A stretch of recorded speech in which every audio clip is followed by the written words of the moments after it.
Avatars, Extreme Gaming.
Hello there, have a lovable Sunday and especially have a lovely siege evening, or actually afternoon, sorry. We have a third playdate tonight, or this afternoon, and welcome also my co-caster Peter, alias Snoopix.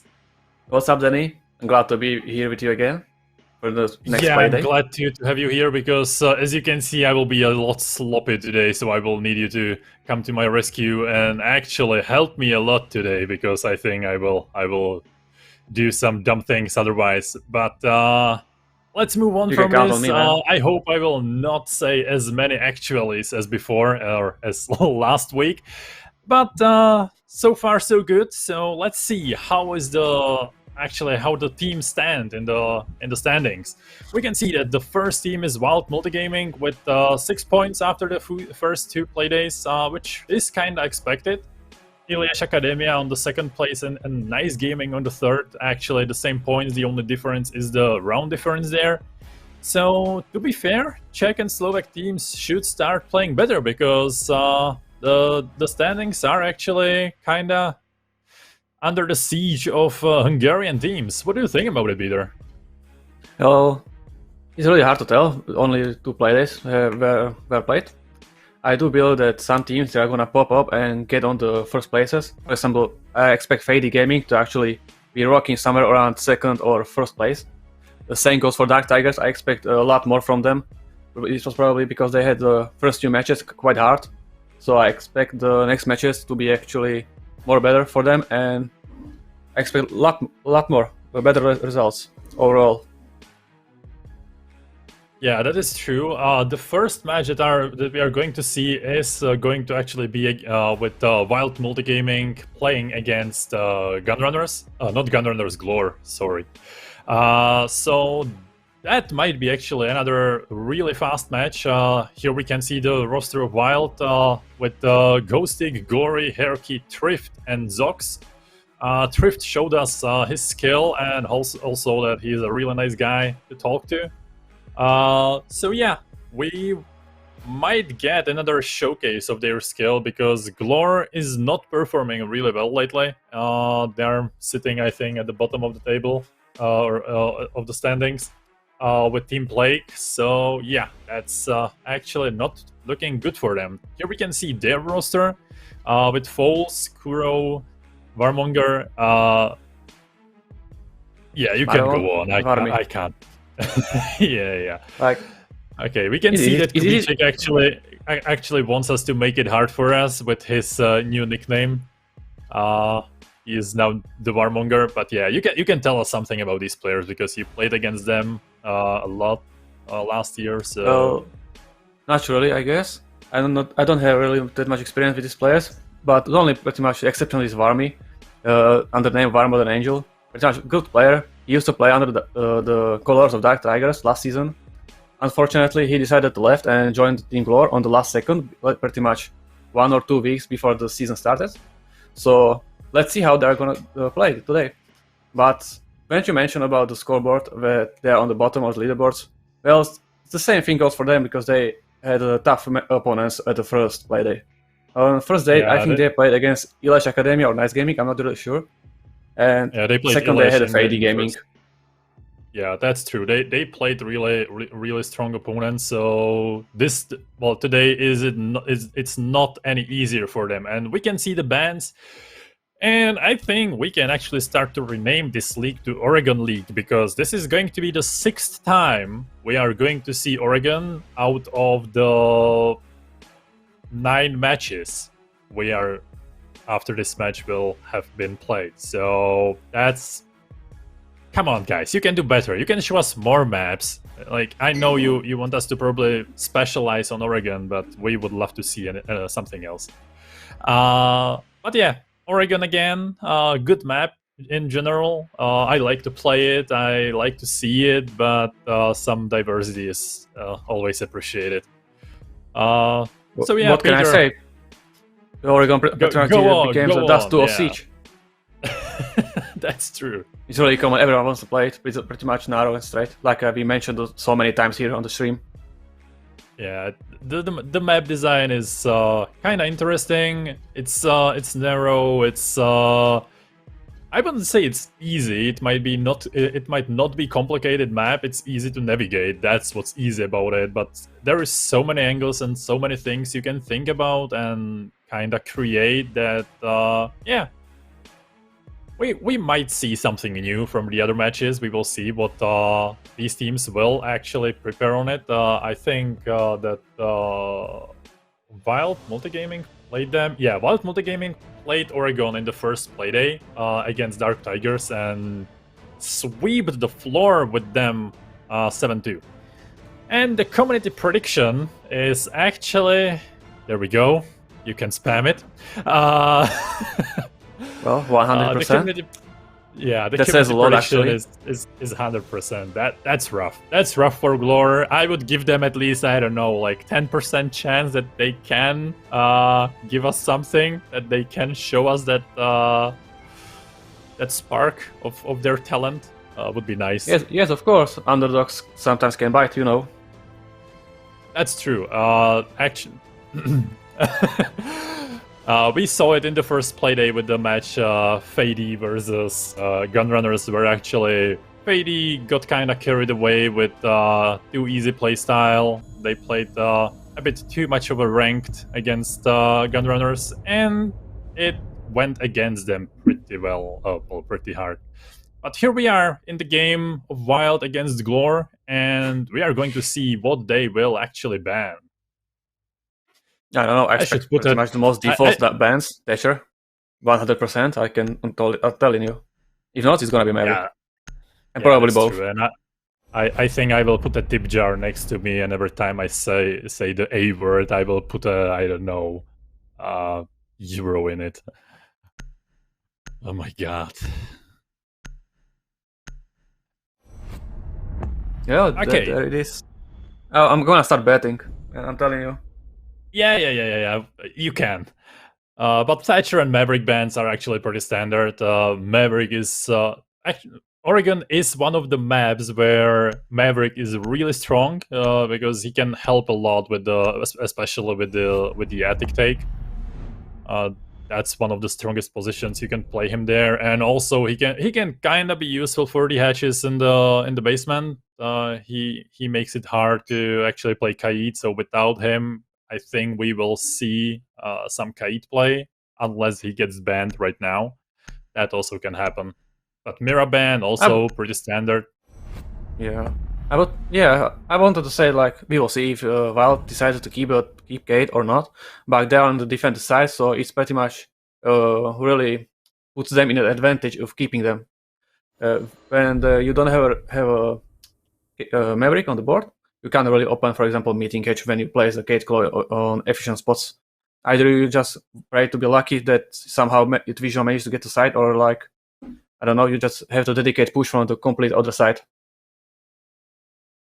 Yeah, I'm still surprised that with Maverick banned, like it's even in the Pro League and in other leagues, Twitch is not getting as much attention, and Zero, because those two operators are actually are really strong to to deny the electro claws and other gadgets too. It's and also I think both of them have really decent guns. Like Twitch has the M2, which is one of the strongest guns. Like the fire rate is crazy. The recoil kind of shoots through the sky when you are not handling it well, but it's not as hard as it used to be. And Zero with his MP7 and the yeah, well, I don't know the name of the gun, the second gun as well, but that gun is fire. I prefer that more than MP7. And outside of that, actually, I wanted to say that we don't really see Zero here on our stream pretty much because we are playing Oregon for the 6th time, and this is quite a small map. Zero excels on larger maps where you actually need a proper flank watch. Yeah, that is true. That's true. I was thinking mainly about the gadget denial or gadget destruction with him right now, because you can get him in places where other gadgets basically you can't get. You can see through the walls, even reinforced walls, unless they are electrified. But right now we can see GLORE and Kubicek on Zofia trying to get through the freezer or to the freezer.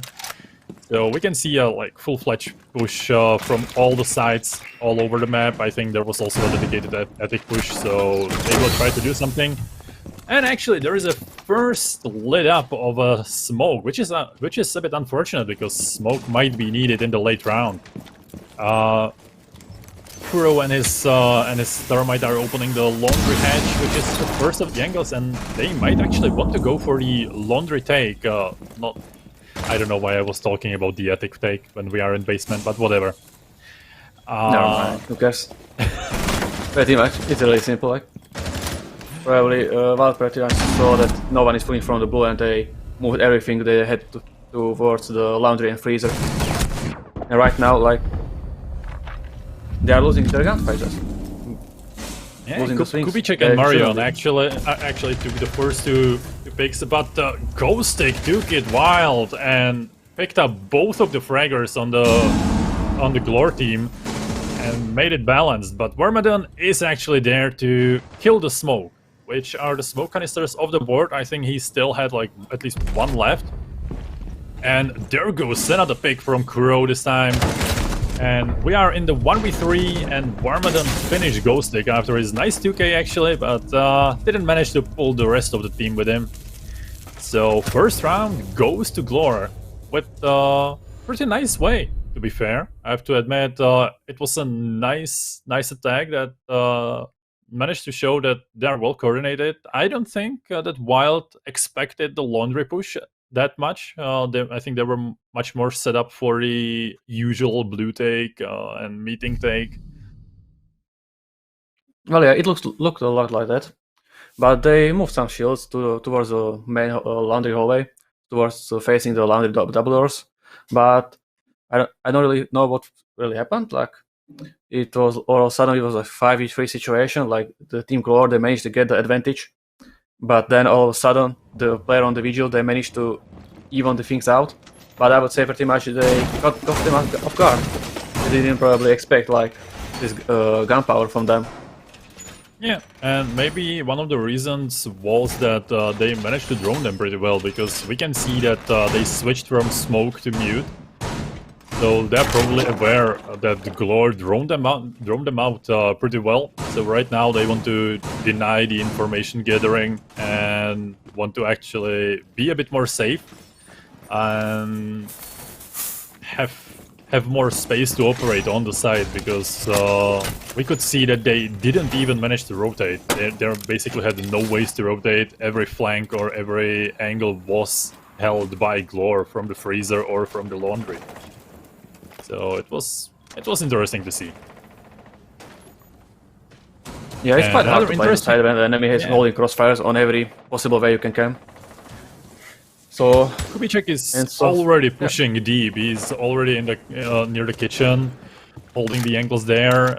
Vermadon is going above for the peak, and he might be able to catch someone off guard if they start to peek him aggressively.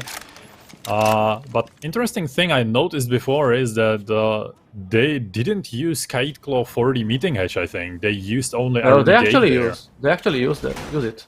No, We saw actually Kate placing it there. I think I'm pretty meeting sure we hatch is saw that not like 10 seconds ago. Okay, we will see if it is true, but I don't think it's electrocuted because it doesn't look like it. Yeah, it's Well, not. no, it's not. There is only I would the bet my Aruni money Gate on it. You know, that Kate was throwing it there. So, well, And there is what not. can I say? Oh, the Aruni Gate is actually not even on the hatch. It's only on the doorway. Because I saw the Aruni under it, but yeah, it's somewhere else, and we can see that Kubicek is actually pushing through the big tower this time, and we can see the drones in action. Every player of GLORE actually has a drone in front of him, but Gory and Varmadon are the first two picks of this round. Both went out, and the state is still even then. Yeah, he managed to get a nice refrag on his teammate. Rami was trying to push behind big tower and only get the one pick. Very luckily for the team WiLD, otherwise it would be devastating for them pretty much. Right now, there's 1 minute left, and Team GLORE, they are pretty much attacking on the side. And we're getting ready for the execute. They don't really have a smoke this time, so plan denial is gonna be hard. They pretty much have to rely only on one C4 from mute. And in this situation, it's really hard, I would say.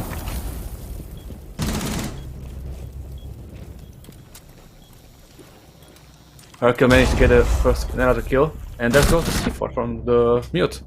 Getting a double kill with the Aruni, and Kubicek is in a really tough position in 1v3. Managed to get to the side, but I'm not sure if Team WiLD is aware of him. Right now they're aware, and Brief managed to get the last kill and saving the round from his team.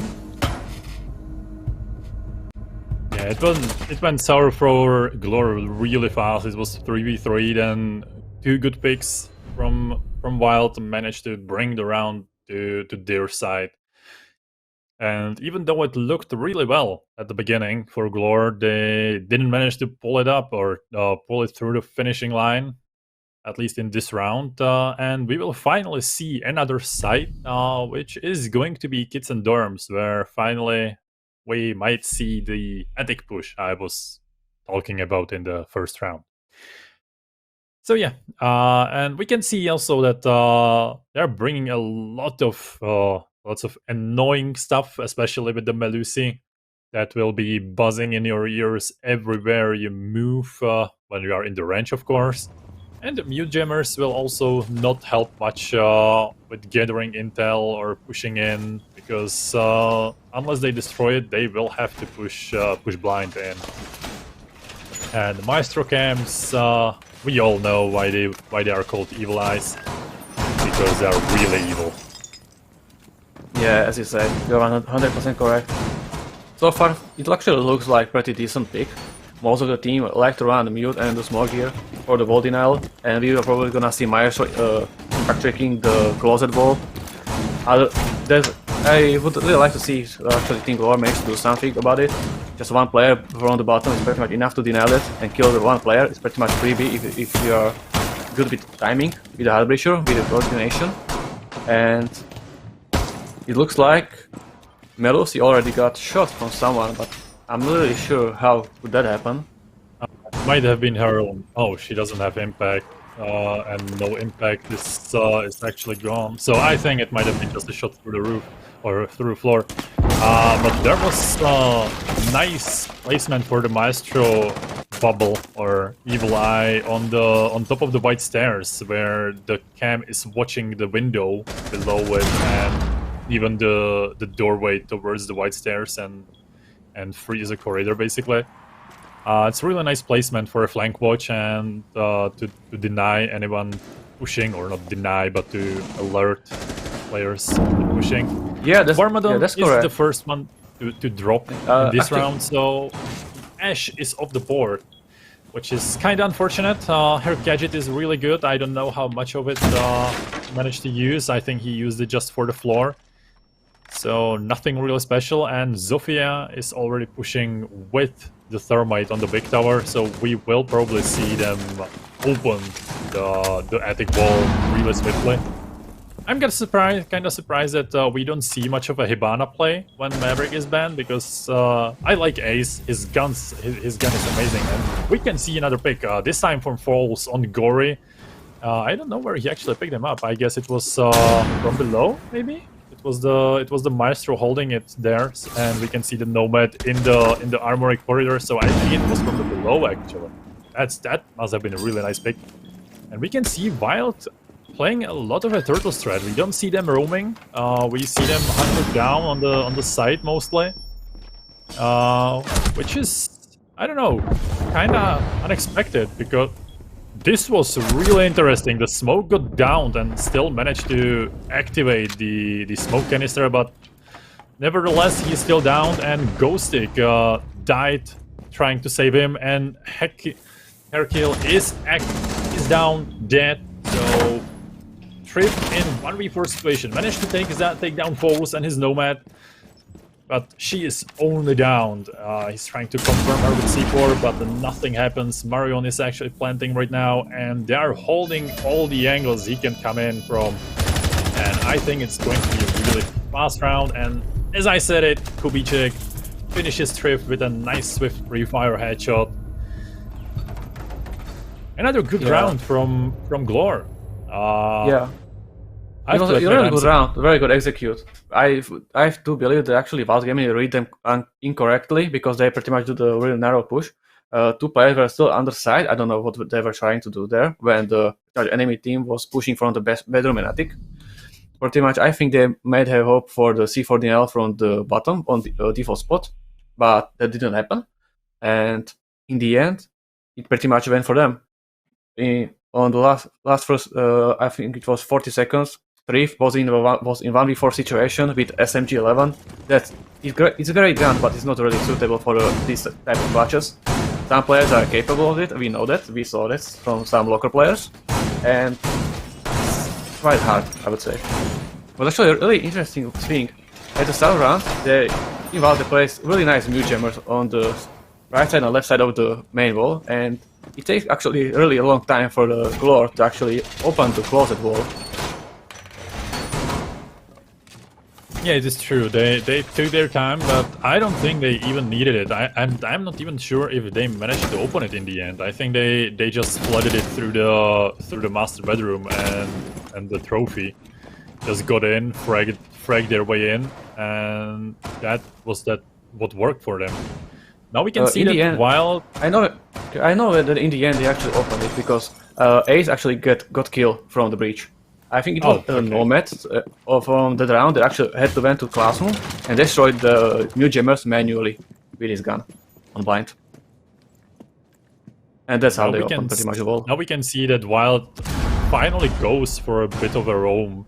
Erki is playing with the Melusi in the small tower and waiting for someone to rappel up and probably get some cheeky pick, but Kuro is droning and not even caring about anyone around. But Warmadon is again the first pick of this round and again falls to Gory and his Alda. Or actually not again, because it's his first pick, but whatever. For Warmadon, it's again the time of being the first pick of a round. And right now we can see Marion in the trophy and opening towards the attic, which might not be a lucky day for Ghostic, who is sitting on the hatch, and maybe will get kind of peeked from both sides. I think it's just only a matter of time. And there goes the thermite charge on the other side of the wall. And I wouldn't want to be in the shoes of Ghostic right now, being squeezed from both sides. Yeah, this is a very tough position. Pretty much Team GLORE got the crossfire on him, and he's right now playing literally for the time. He's gonna be there to the end of the round and trying to get as many picks as he can, and pretty much punish Team GLORE. But Thrift coming with a really nice double kill with C4 from the hedge on Team GLORE. That's really nice. And helping Ghost really much with this. And there is also a flank to Big Tower with which might help a lot because and Ghostic manages to kill the ace that was holding the angle on him, and everyone else is basically dead except for Foles, who is outside of the window, and WiLD manages to bring a flawless round to a finish line. And again, we are on the same score, 2-2. GLORE that was actually a really nice adaptation from the WiLD Gaming. They pretty much knew what they're gonna do and just countered it. Yeah, because and GLORE played it basically the same. Yeah, pretty much. Maestro pretty much was waiting for the Ash to destroy the Mute Jammers or Kate Claw from the below of the classroom window, and pretty much it's really common. Everyone's doing that, so he pretty much prepped a hole in the wall and kill him. Good, actually, reading of the enemy. I'm glad actually we can see something like this. Yeah, the game changer I think was also the roam from the WiLD, because this time they finally managed to bring some pressure towards the GLORE, not let the GLORE push them and bring the pressure to the side, and it worked out well. Let's see if I would not really call it actually a roam. They pretty much flanked the enemy with 2 players and get a really nice double kill, while Melusi was trying to get a pick from small tower on the repelling players somewhere on the big tower, because I think the round before they actually managed to get a kill there through the classroom window all the way to the side. Pretty much this was actually a nice reaction from them. And I actually hope that this time the Electro Clark is gonna work on the hedge. I was telling you that he actually threw it and actually didn't catch. Yeah. We had that argument I was surprised he placed it badly and didn't realize it, because that was kind of sad. But they still managed to win the round in the end, even though GLORE basically did everything right. They just lost their gunfights. And let's see if Armadan finally manages to show us his killing potential, because he's a good fragger. He can go really crazy on the Ash, and it would be nice to see some clicking heads from his side. And we can see that Foles is preparing everything for some roam, but we can see that there is literally no roamers at all. Everyone is still on the site and just sitting, waiting what GLORE brings, what they will open, and potentially rotate the setup on the site with the playable shields. And this one is interesting. It's hatch is muted, I guess, so that's something you don't see that much lately. Well, I would argue actually, this is actually the oldest trick in the book. Pretty much, if you played competitive in all the way back when there was actually the old Oregon, you just place the Mute Jammer there and someone, Smog or Mute, is playing there on the stairs. Just like Hero Mute is playing right now.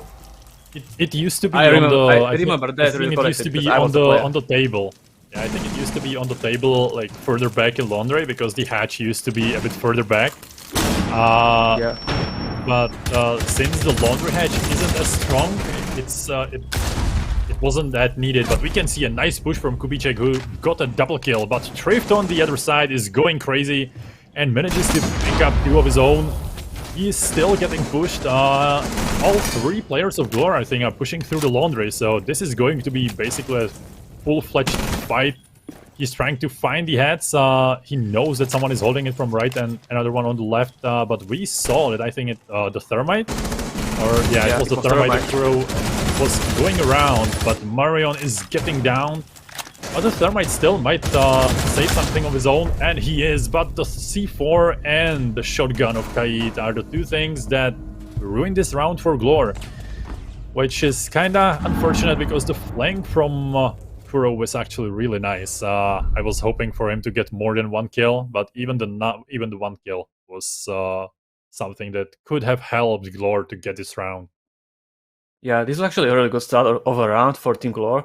Kubicek managed to get a really nice double kill.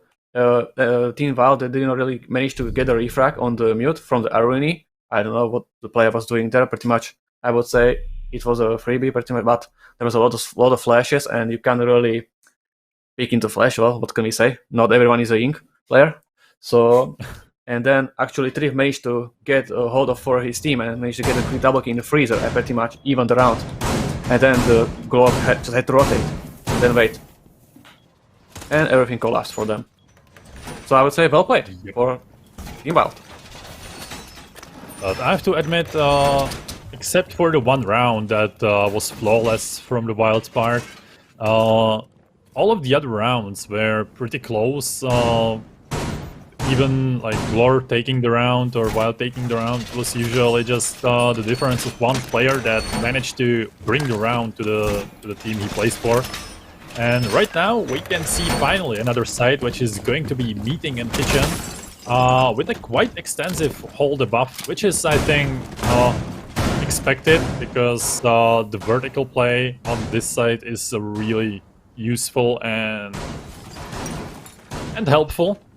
Because when the attackers can't take it, they basically can hold the side under them and just plant safely. But right now, GLORE is the first one to get picked, or not picked, but hit, I think, on the double window, maybe with the free fire from there.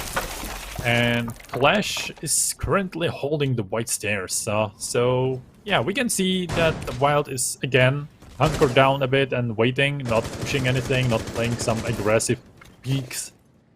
And we can see them really disciplined. Focusing on big window, and Kubicek managed to get the first open kill on the Jaeger up all the way up.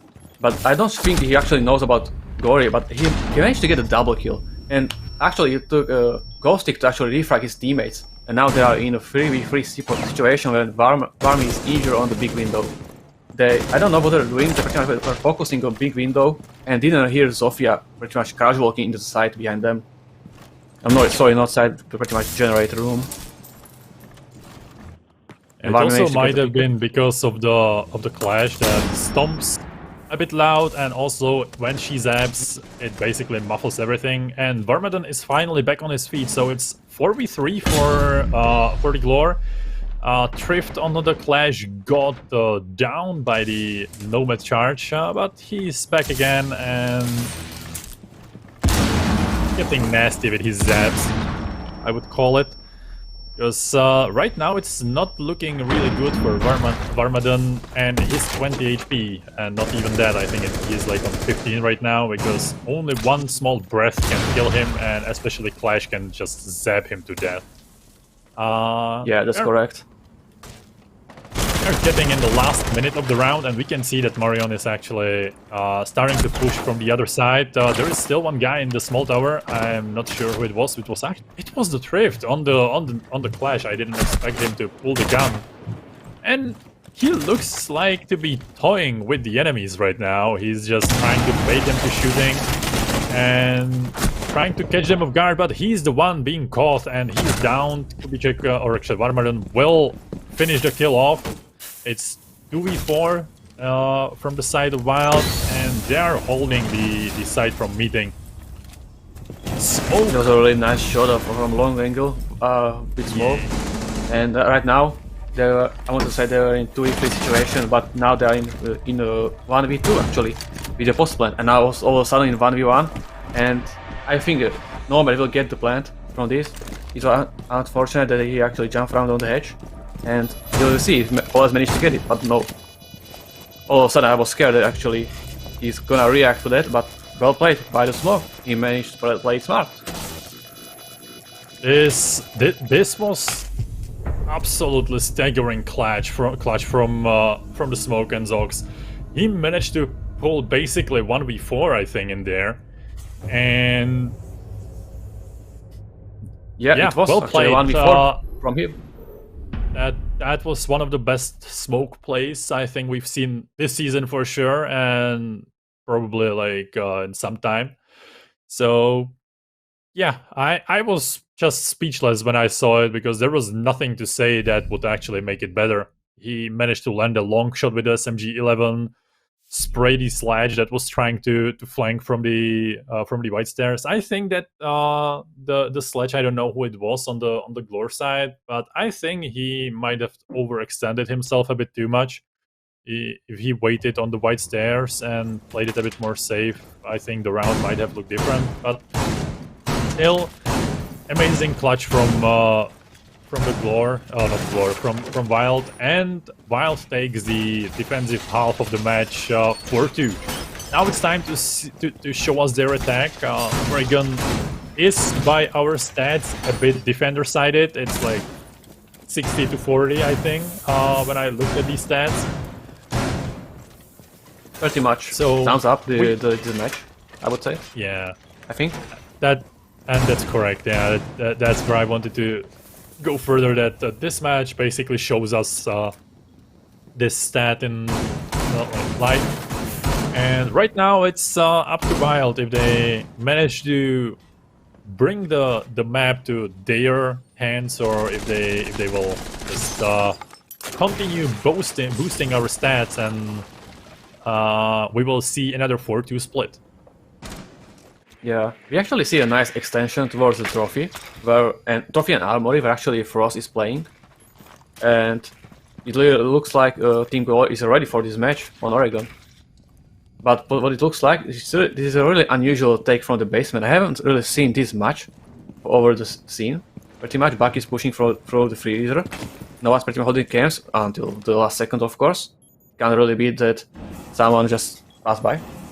But now they know about him, and it's pretty much about the duel, what they are gonna do with it. I expect a lot of actually horizontal work from here, from the Buck. But I'm not sure if he's gonna do it on its own. Pretty much doing this kind of work on your own is pretty much telling the enemy team just I'm here alone, so can't tell me, you know. But actually, Barmy didn't really pay enough attention to what's going on. I didn't predict it. So he did the first open kill of the match again. And now he's doing the rework of the site with the falls down. He fell probably from the window in Hibana, but Zox and Gosek are the two more picks on the side. So GLORE finally managed to bring the odds back to their side.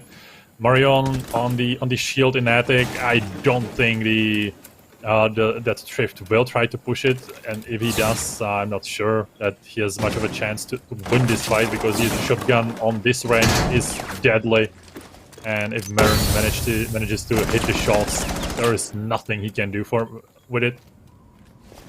Yeah, as you say, unless Marion choke this fight, there's nothing the Ace can do. And they are in a really tough position. Ibana on the repelling generator window. There's like, they don't really have anything outside of attic, half of attic. And as we say, there goes the shotgun. And we are in 1v4 situation for Team WiLD. Well, we've seen something similar around before, but I don't think that they will manage to do it. There is a 8A sticking in the way a bit. That's unfortunate. But since it's blindsided, I don't think the Hibana has it in the way, and Marion finishes his at least 2k on this round with the shotgun, just sitting behind his shield. They didn't manage to flush him out. He had the ADSs there that regenerated their points to zap the grenades in the meantime, and he was saved there as a baby in mother's womb. This was actually a really nice blind kill. It pretty much showcased the game knowledge of a player. So big props to them. Yeah, I'm telling you, if I was in this place, I would pretty much turn like 180 degree and shoot the wall towards right. Yeah, that sounds like me too. I hate to be flashed. It's just, who doesn't? Well, bro. Yeah, I guess I just wanted to say that. Well, I guess there is no one who actually loves to be flashed. Unless it's another type of flash, but that's for another time. Right now we can see that GLORE is going in the basement, and they will show us how they want to play it. And the shotguns from Kubicek and Post are making a fast process with the wall towards. Well, this is actually what you call the reconstruction of the site. Yeah, I'm just surprised they just went for reinforcing it again. When they did such a thorough reconstruction of the wall and making it more open, I guess they wanted more air in, like more open space planning. and they just went Oh, for it. this- I this would just actually- leave it open. It actually looks like a really interesting setup for the blue push, but I don't know what they're gonna do if actually Team WiLD drawn it out and decided like, okay, we are pushing laundry. I don't know. This looks like very think they one-sided push, placed, but like, they placed like 3 or 4 shields there, I think. yeah, and 2 of them are actually girl shields, but I'm not sure really about them because they were like really close to each other. So I wouldn't be surprised Yeah. if like with one S charge you would destroy both. Yeah, I'm kind of thinking about like one good nade or well cooked nade or good Ash charge or Zofia charge, or there is actually no Zofia on the board. So yeah, that's unfortunate. But I actually hope that they realize that they are pushing from freezer and laundry and reposition their utility. yeah, I think I heard a shield being moved, and yeah, I think they are repositioning it a bit more. And we can see though that WiLD is taking their time. They are just preparing their positions, droning out what they can, and getting the intel. Right now, opening the edge towards freezer, so they can hold the angle from there. And yeah, we can see that one of the shields got moved towards the freezer. And I would say pretty Marion much is every playing shield, it looks like. Right, that's a good reaction. Props to them. Actually, 1 minute to the left of the round, and we are still in 5v5.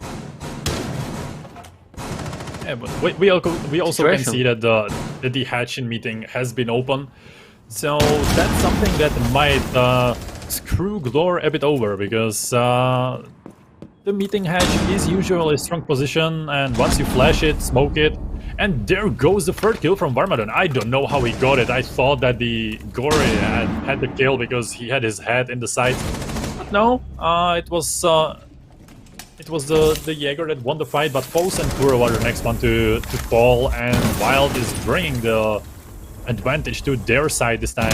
Varmadon and Marion are still sitting in the freezer, and Kubicek is the only one on the side, so if he gets flashed, the shotgun in his hands is really strong, but as we can see, he has only 19 bullets left, so he might need every single one of them to win this fight. Well, that's actually enough for 4 players. And if he can hit the cheeky shots with the pistol, that's also good. But Zox has something else to say from the freezer, I think, or laundry, was it? I don't know, but Yeah. he killed him really nicely. And Marion is the one that's going wild with the SMG-11 this time. He got the first one, but the diffuser is still down, so that means that he needs to kill all 3 of them. And Thrift is there once again, killing getting the important kills, holding the flanks, and since there was no intel on where the plant was placed, he went there a bit blind, didn't know where to look, went for the default spots, and didn't work Yeah, out it was actually unfortunate for him because he had still 3 canisters left, and he actually expected someone to push freezer. Well, it's actually a good play to watch actually flank when you are 3v4 situation and the enemy is executing. You expect someone to actually flank, but I don't know if the team GLORE they actually knew that there's actually 4 players behind pillar hiding for them, so it's kind of unlucky, I would say.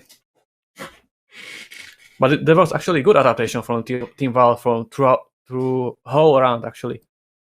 They pretty much knew that the Team GLORE had to kinda set like up for the laundry. Yeah, I like Okay, the go. idea of kind of mouse and a cat, because GLORE managed to replace their whole setup and rotate it to the freezer, and WiLD took advantage of it and rotated once more and went for the meeting. It was really nice. I like adaptation from both sides, even from GLORE. And right now we are going to a new site. We are going to see the dining and kitchen, which might be interesting. It's one of the sides that gets played, and I think GLORE just wants to try something else. The basement didn't work out, and yeah, they are just going here right now with the castle. That will help them to divide the flanks or the pushes right now. And since WiLD doesn't have a buck on the but the sledge on the board, the castle barricades will actually tank some of the gadgets, because that's the only way you can destroy them right now, unless you want to stand there for 2 hours and punch them to death. I'm not really sure if they're actually gonna need it. So far, it actually looks like they're going for a small tower take. You don't really need that much or vertical work. Back is pretty much enough, and you have an nade from Yana. So yeah, I know, but still, the castle barricades are in the way somewhere. I guess they are mainly on the white take, on the white near the white stairs and freezer. So they know that WiLD will be pushing from one side, and they can hold the important angles from there. And since they're I'm actually expected no... to be surprised. I'm actually surprised that Marion is playing here on freezer. Most of the time, you actually see someone with the impacts playing here, but they can actually deny the wall. And actually, it was actually good play. They actually opened the whole wall, because even if there was someone actually impact checking the wall, he would pretty much be in the crossfire of a player trying to throw the impact. So that was a really nice attack so far. 5v3 situation. Well, Kubichek denies that, and it's a 4v5, 4v3. My apologies. And Buck taking another kill on Varmy this time. Yeah, we are in a 2v4 situation with Kuro on castle, who has not really good gun for the fight. He has a 1.5x, which is good. I would call that scope one of the best in the game, probably the best scope in the game, especially for these middle range fights. But we can see that Thrift is already planting, and Kuro doesn't really have anyone to see. He managed to get down Gory and his Yana, but instantly got refragged by Gory. So, or Zox actually. So yeah, it was unfortunate for him. He didn't play aggressive enough, I think, in that situation. He just waited if someone will walk in his sights, and it didn't happen, unfortunately for him. Overall, it was a really good execute from the team WiLD. Yeah, they went really through it. They burned every gadget in the showers there, and managed to flush the smoke out and then kill him. So yeah, it was. I love how WiLD is methodical in the pushes. They just go through the small things really well. They are coordinated enough, and even though it was basically a one-side push, nothing surprising, nothing that would throw you off. And the GLORE even knew that, like they were holding all the angles towards the small tower, but still, WiLD managed to actually win the fights and got the kills they needed to bring the round to their side. Yeah, exactly. Got pretty much the really nice execution when the Bathroom camps. But that was the last round. Let's see what do we got here actually. We see Varmy on the pulse this time, and it looks like some really interesting strat where they are gonna be holding actually kitchen, I think. Yeah, it's kitchen. So yeah, some C4 denial probably. It's nice to see that the castle is going to be prepped, but I'm afraid that there will be someone pushing from below again. We can see Ghostic and his Ash going from small tower, and I fear that Varmadon will get killed there pretty easily. I think there is one more player with him though. I think there was also the Kuro and his Melusi, and we can see Zox again in the basement already and going through the freezer probably and towards the white stairs and there.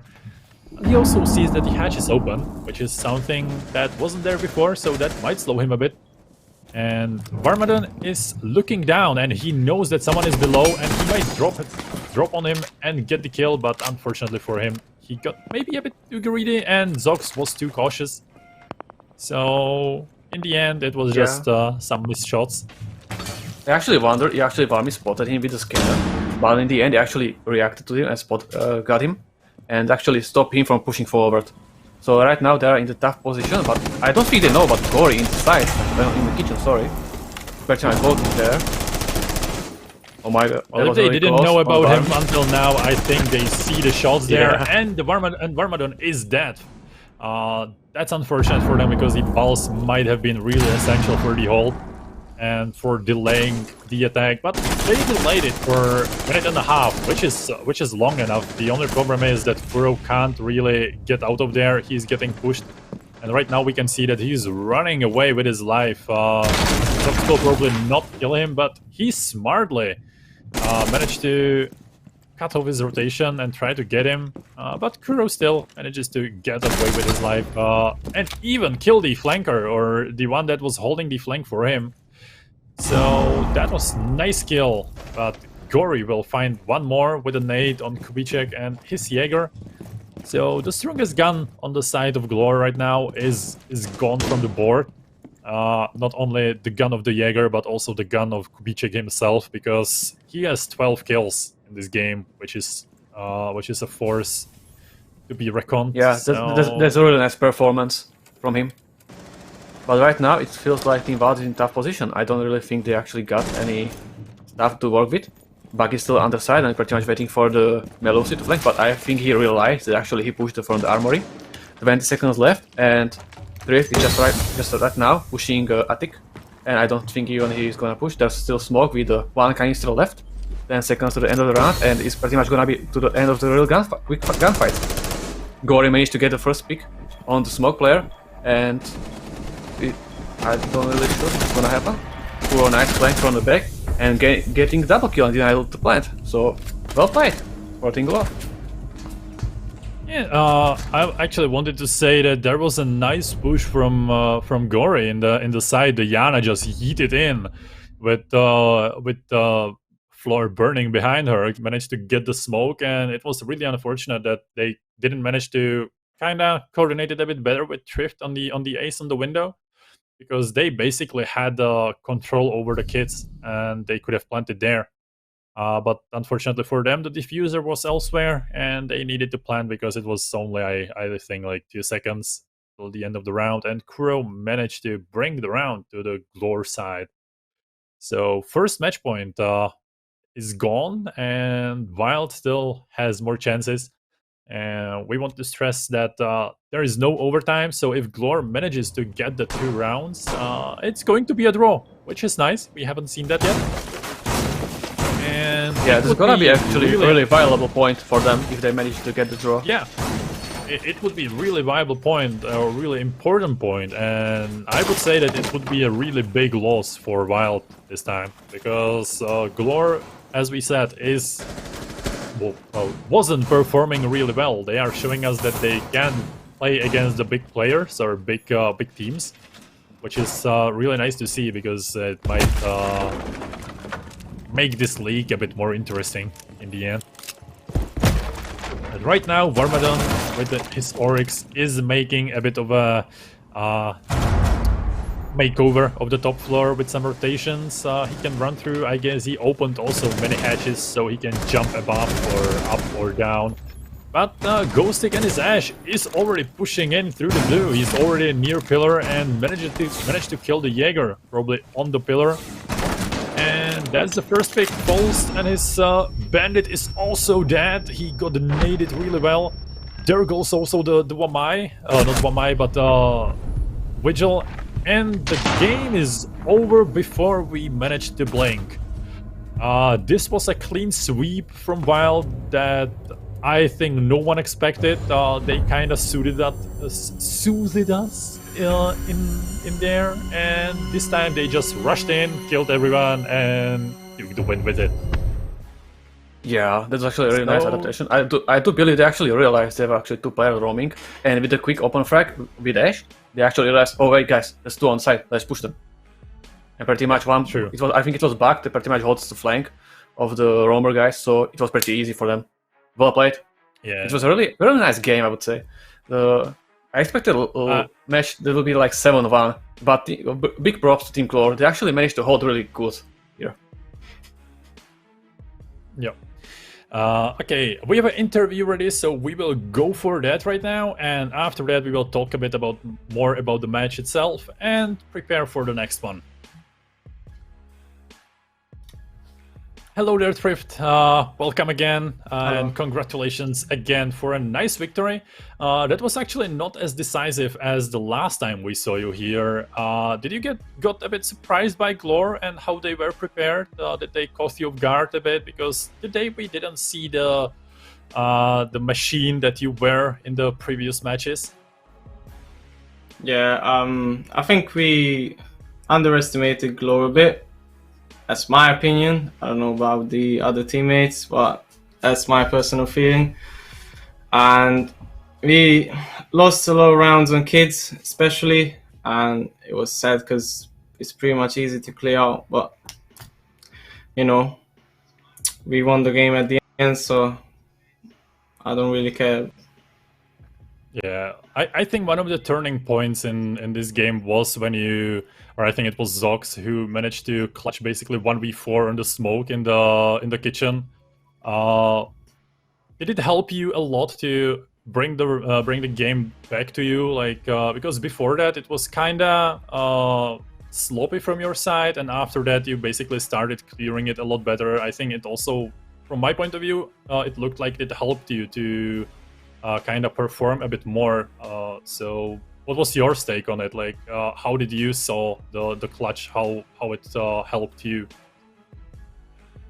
To be honest, it didn't make any changes. It was a nice clutch from him, but like we did what we had to do.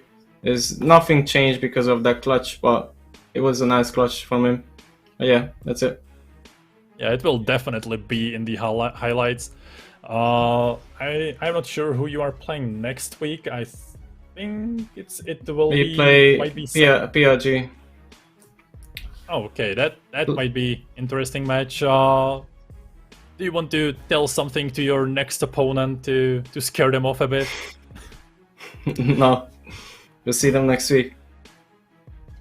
Okay, it was nice talking to you again, and let's hope we will see more of you, because it's always nice to talk to you.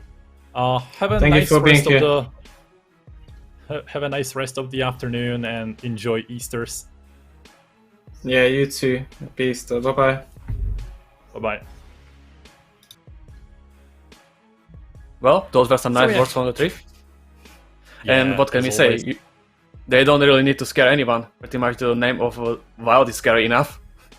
Yeah, their performance is really great so far. Even GLORE, even though, as Thrift said, they probably underestimated them a bit because GLORE didn't perform well. So the rounds that GLORE got might have been by a bit of lack of concentration from their side. But other than that, they managed to bring the game back. Yeah, I think at least my favorite moment was the clutch with 1v4. Yeah. What about you? Shoot away. Pretty much the same thing. It was really nice, yeah, what is it? Clutch from him. So I'm on the same page as you. Okay. So yeah, right now we will go prepare for the next match, which should start in about 30 minutes, I think. So Yeah. that's not as much of a pause as last week. This time you will just have enough time to actually grab another popcorn, some drinks, and we will see you here in 30 minutes.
Extreme Gaming.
Welcome back to the second match of this stream and third match of this playday.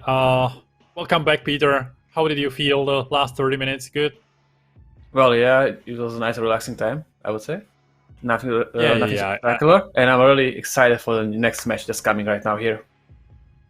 Yeah, that's true. I'm also excited because it's going to be a match that might be really interesting. It will be between Gunrunners and Dark Tigers.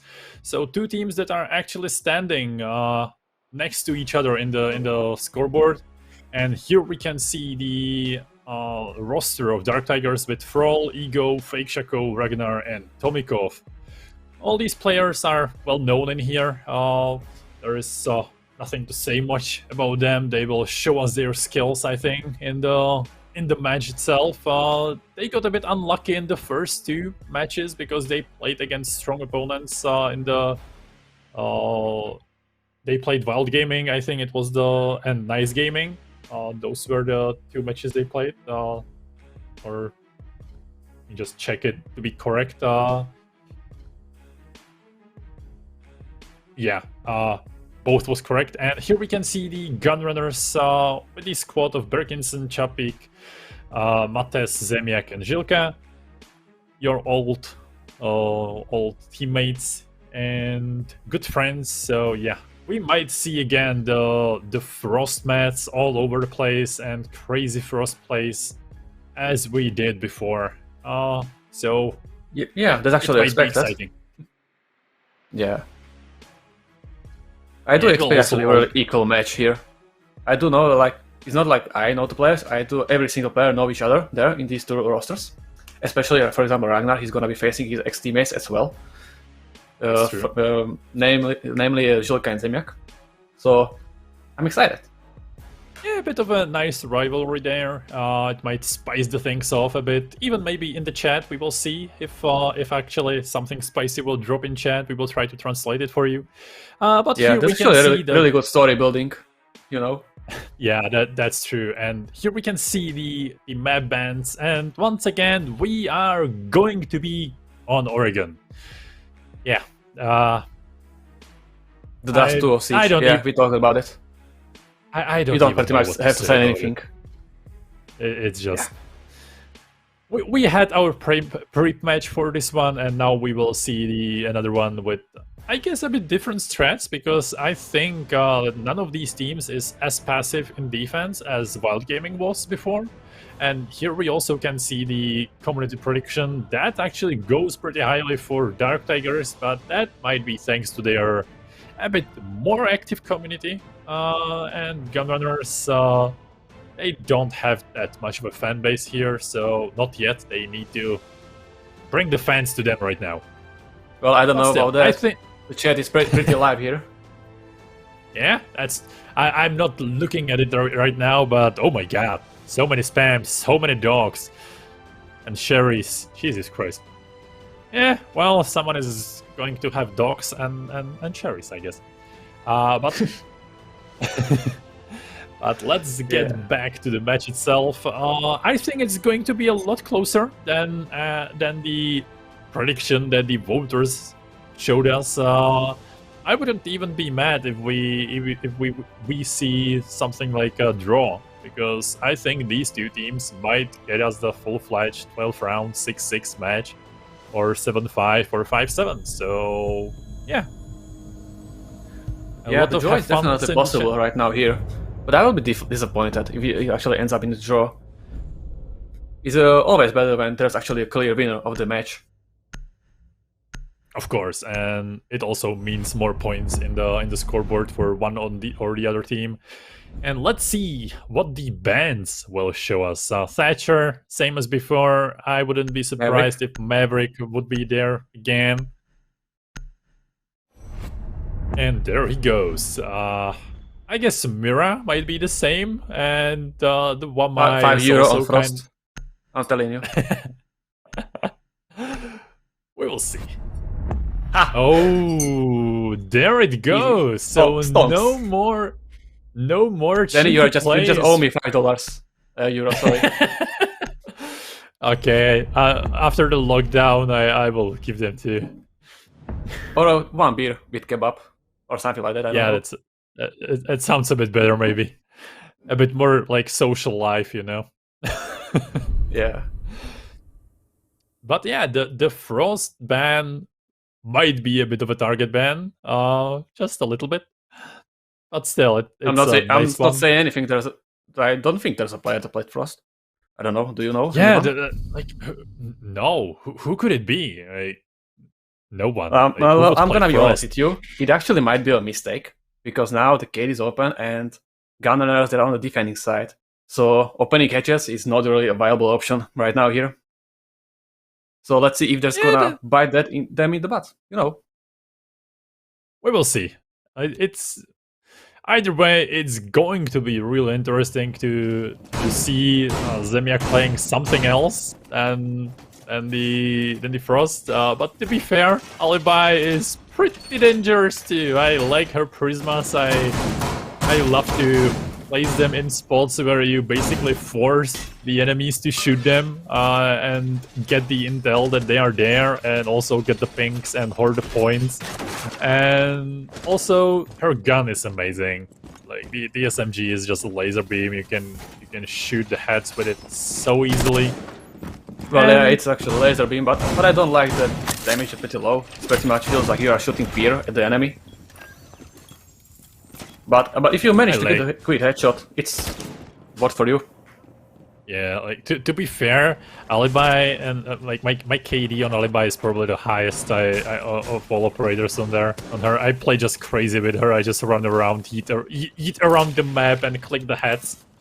I don't know. It's just something of the mindset with the Alibi. It's like it's similar to Ash on the attack for me. I just rush everything.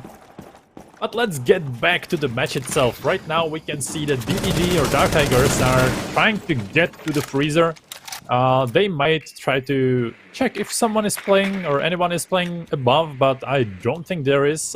We can see that Zemiak is near the meeting, but that's the furthest point of the map that they extended.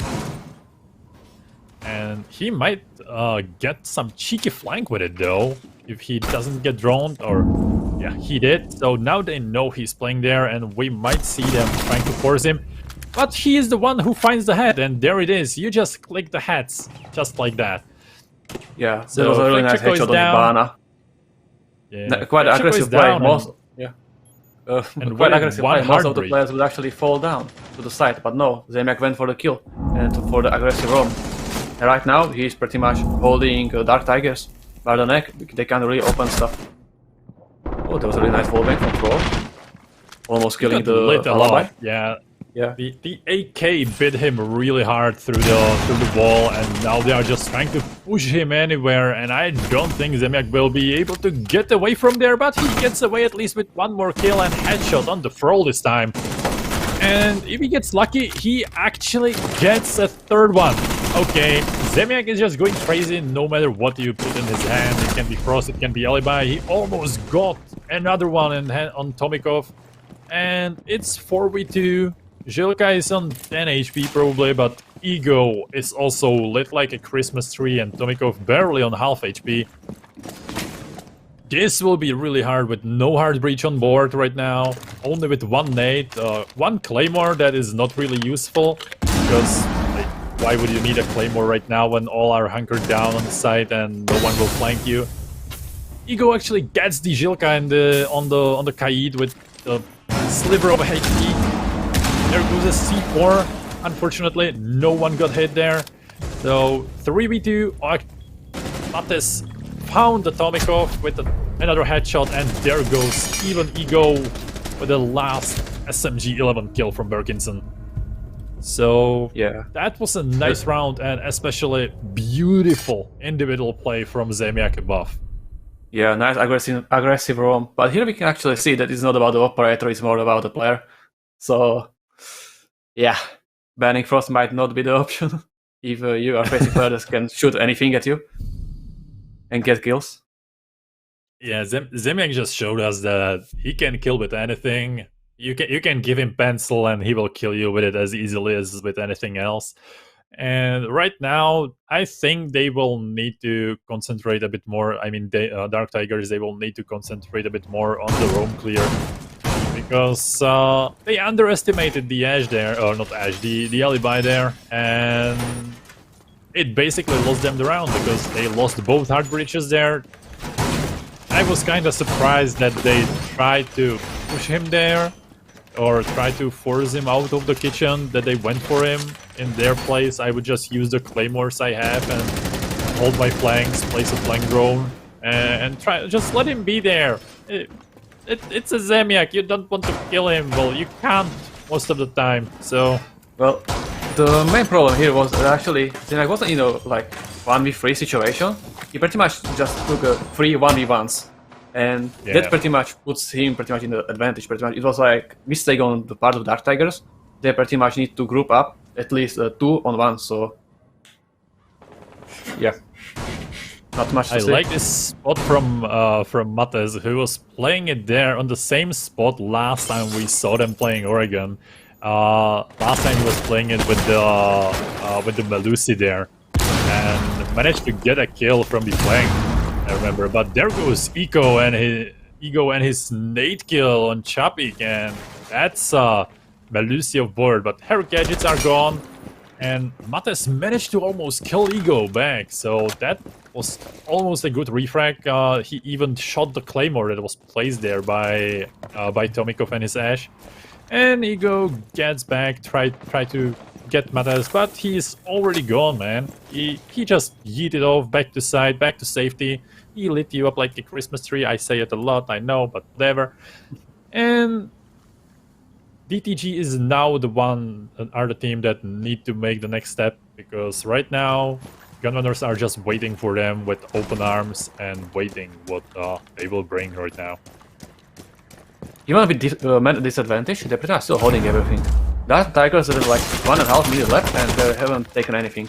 It looks like they don't have any control over Master Bedroom or Trophy, and it looks like the attic is still closed. I'm not sure if they managed to breach. Yeah, there it is. The wall is still under electricity from the cave, and I'm not really sure what they're planning to do. 1 minute left and still haven't done anything except they killed just 2 players. So it might actually happen that they will just straight push to the side. Yeah, Zemiak is down, so the main killing force of the team is dead right now. But there are other players that can perform really well, so I wouldn't call them off right now. And 3 players of DTG are on the really low HP. They are like Ego, Ragnar, and Frol are all 3 just on sliver of a HP. So you will kill them basically with anything. You can just throw a rock on them. And there goes Tomikov, which was one of those who had all of the HP at his disposal. And Frol is another one who goes down, but Mates is the next one down. So it's 3v2 basically, with Ego and Ragnar and Fake Shaco trying to get on site. Smoke canister still in play, got shot, so I think there is 2 more maybe from him. There goes the plan. That might get killed, but it didn't. He didn't manage to flick on the planter, and instead of went for the one holding him, and DTG manages to bring the round to their feet. Even though it was sloppy and with lots of hurdles in the way, they managed to bring it off with a bit of a luck in the end.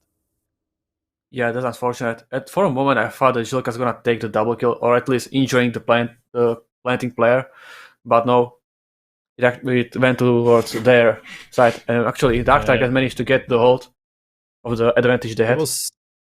He was really unlucky there because the Yana in the hands of Ego was on under 15 HP. So if he landed just 1 shot, the plant would be over, and I'm not sure how much time was left on the board if the plant got interrupted. But it would be especially hard for DTG to plant again, because the diffuser would be lying on the ground there, with 2 people not close to each other, so they can't really hold each other there. But in the end, in the end, if he actually managed to get the injury on the diffusing player, he will be most likely get killed by the Hibana that was pretty much covering the player there. We saw that he managed to get behind the wall, but he had like 5 HP. If he was like 1 millisecond still there, or like I don't know how much, he will be probably dead or injured. So Yeah, either way, it will pretty much go in favor of Dark Tigers. That is true, but once Pretty again, much we will see. unfortunate.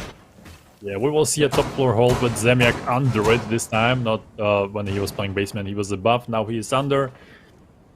And Mates is playing near the freezer stairs and near white stairs. So 2 people will be roaming. Ragnar and Fake Shaco will try to get to the big tower probably. And Thrall and Ego are trying to push the big window on the A bomb site or dorms. So yeah, it might be interesting to see the push, but we can see Chapik and his castle below, trying to hold off anyone trying to push there. It's kind of interesting that no one else except for Zilka has a C4, because for this side it might be really good to have a C4 or more than one. Yeah, that's correct. His hold is so. But we actually saw something like similar to the match before with the team GLORE against WiLD Gaming. They pretty much played with the castle in kitchen, but they also had a pulse. So that's like the main difference. So I'm not really sure if that's gonna actually help you. Other than that, you are holding windows and preventing player to vault inside. With the C4, you actually can do more like denial plant and stuff, you know. But what it looks like, actually, Chapik is in a really good position, and he actually may get someone. And Thrall actually really passed thereby and almost got shot, but didn't. There was a nice push from Thrall to get to the plant, but he's getting knifed by Mates through the smoke, and this plan for DTG is going sour really fast. It went from hero to zero basically.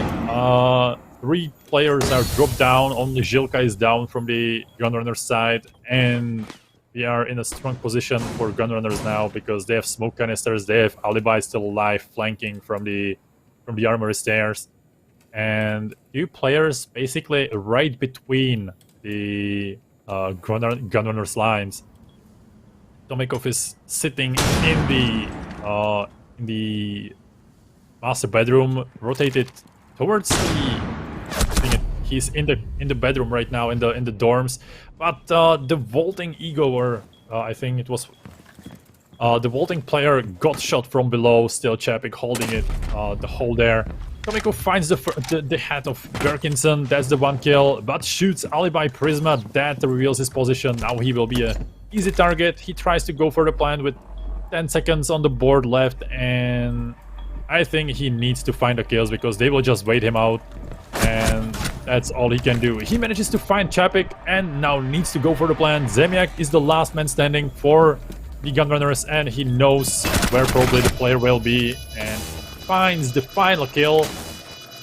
So even this round goes to Gunrunners, and yeah, Tomikov managed to almost bring the round to him, but the time was against him. He didn't have much of it, and yeah, that was what lost them this round. Yeah, that was unfortunate. I don't know what actually happened with the plant attempt. Forward was all alone in the site, and it feels like there was no one on the big window to cover him. At the start of the round, we saw there was one player, but I'm not sure what happened to him. I think he got picked up by the Jaeger that actually eventually managed to deny the plant in the smoke. So yeah, unfortunate. I think no one expected the Jaeger to push so aggressively through the smoke for the ace planting. It was also a bit unfortunate because he tried to knife someone in the smoke, and the reach of the knife was long enough that he managed to knife the player planting outside of the smoke. So it was. Yep. It was nice to see. He tried it. It worked for him, and it kind of ruined the plan for DTG. Right now we are going back to basement. Dark Tigers will try once again to get a hold of this site, and we will see if it actually works for them. It will all depend how well they manage to deal with Zemiak and his alibi. But as we can see, Mates is performing really well too. He's playing a strong operator, so on the defense with the Jaeger. The gun is crazy, as we all know. It's one of the longest playing guns there, and DTG is already pushing near the kitchen. We can see that Zemiak is not there. He is playing a bit more safe, or I don't know. I didn't see him at the site. Well, his safe position is not exactly safe for the enemy, because he finds the Ragnar and his Zofia, I guess, from the garage. It was a garage spawn peek? Yeah, of course. Yeah, it's actually really unusual. I've never seen actual Zemiak spawn picking. Never in my life. It's actually the first time. But what can I say? It's unfortunate. I think he raided the Dark Tiger pretty well, because they are doing the same push like they did last time. And actually I wanted to mention that I was hoping that Dark Tiger won't do the same mistake like they did in the first round, and they just went for 1v1s. But also, yeah, no, it's spawn pick is different, but in the game, I hope it's gonna go well for them. Yeah, right now, I think the DTG is playing a bit more cautious. They are not going for exactly 1v1s. They are using the Yana of Ego really well. Getting the intel on the freezer push, if it's possible or not. But yeah, right now, Tomikov was going there a bit alone, but he just went for the cam, nothing else. And he won. Right now it looks like a bit that they are checking every single possibility and trying to decide what push will be the best one. And it looks like that Laundry might be the push that they try to go for, because Zemiak is still holding meeting. He's in the corner there, but he's getting picked by Thrall, and that might be a nice pick, because Zemiak will not be able to delay them more with the roam. There are still so many angles to deal with, and Jilka with the AUG is the one that gets the head of Fake Checo and also Tomikov. So yeah, there that goes was a really the nice two double players kill. in Freezer. Yeah. Actually, I think Ego actually misdrawn a smoke player behind washing machine all the way back in laundry. Not quite sure, but right now he managed to get a nice kill on Jilka. I'm not sure if he knows about the injure. So we will see. For nice double kill, nice triple kill actually on Berkison, connected his shots, and now they are in the 2v2 and Ego finishes the round real quick with another double kill. Well played for Dark Tigers. Yeah, this was a really nice push from Ego. I don't know if he knew about the down or not. It all depends if he checked the scoreboard or if one of the teammates checked it for him before the nade and after it, because that's the way how you can check if you down someone without the points on. So yeah, but he managed to clutch the round really nicely, I think. It was a swift push in, and I thought for a moment that he's going to lose it, because it looked like the Jaeger basically Gunrunners basically had the round for them, but they didn't. Yeah, it was unfortunate. It looked like the Gunrunners got the round in their grasp, but no. Thrall just went inside and just killed people with the AK-12. Pretty much the best gun in the game. So there you go. There you go. Yeah, it is a gun that, in my opinion, still awaits its first nerf, because the gun is really crazy. It's strong, really strong, especially in hands of Ace. Like on Fuse, it wasn't such an issue, because Fuse is not like crazy player or crazy operator that you see every round. He is like situational, and when you want to kind of bring mayhem to the enemies. But other than that, he's just an interesting pick. Yeah. Well, I know Fuse is a nightmare for new players. Yeah, he is, definitely. Like, for new players, definitely. Like, the players that are just sitting, anchoring on site, and now you see the nades or the pucks flying around you, and you don't know where to play. It's kind of sad for them. But Ego is going on fire with another kill. This time, Zemiak is the first one to be dropped down. and didn't manage to delay basically anyone anywhere. He died in kitchen alone and sad right now. So yeah, the roam clear is basically done from DTG. Now they can focus on getting the walls open, hatches open, and getting more kills than this one.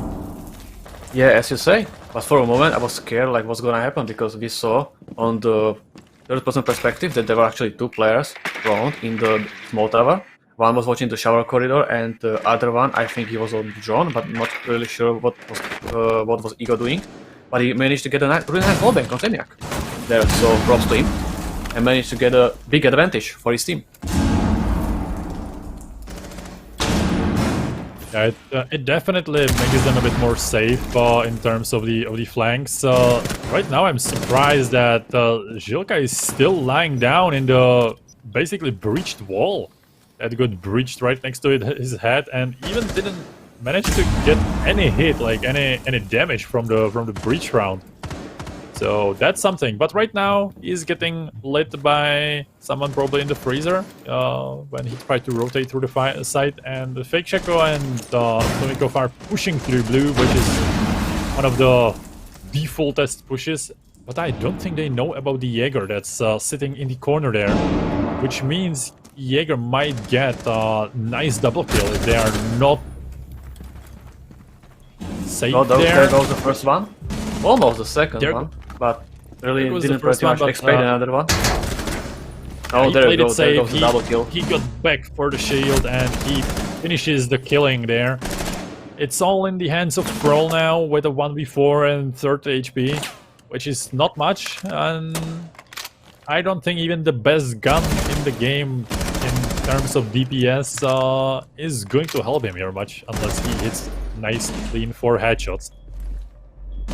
Well, Kroll is definitely capable, but in 1v4 situation where there's like 6 seconds left, I'm not sure about that. Yeah, Gunrunners played smart, pretty much waited for time. Exactly, they waited for the time, they held the angles. There was only 2 ways he could enter, and that was the freezer wall or the freezer doorway. And both of that were covered really nicely. And Gunrunners are taking their 3rd round in this game, and we are going to see the last round of this defense, of the Gunrunners defense, and it will decide if the split of the first half of this match is going to be even or again 4-2 in favor of the defenders.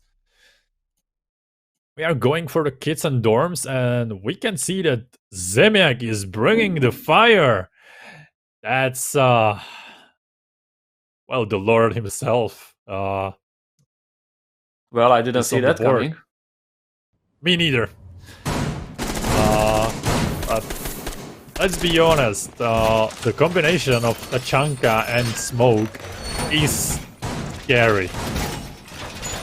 They can delay you so much that you will basically not be able to wall through 2 sides of the map when they decide to. And yeah, especially on Oregon, where there is so many narrow corridors where the fire of Tachanka will actually spread all over the corridor. It might be really interesting to see him. It will all depend where he plays. I think he might play near the white stairs and just hold it off, like the window, the drop, or the not the drop, but the bolt from the window. Well, I think it might be just a reaction for the quick plant that Dark Tigers attempted a few rounds ago. But I'm not sure if Dark Tigers are committed to the same strategy again this time. We can see that they are gathering in the big tower and in front of bedroom on balcony. Yeah, I think that this time they will play it a bit more like the default, that they will cut off the rotations with the opening of the attic and the closet walls. So that might help them this time. We can see that Mates was playing in the small tower again on his favorite spot behind the generator there. And right now he's trying to find someone on the flank. He's getting droned and he didn't manage to get the kill on the drone.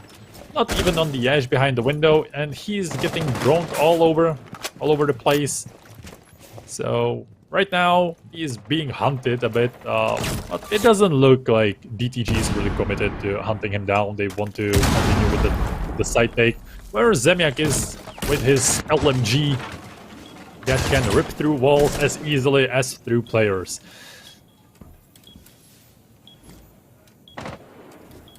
We actually saw a failed attempt for destroying the shield in the hallway by Ego with the nade.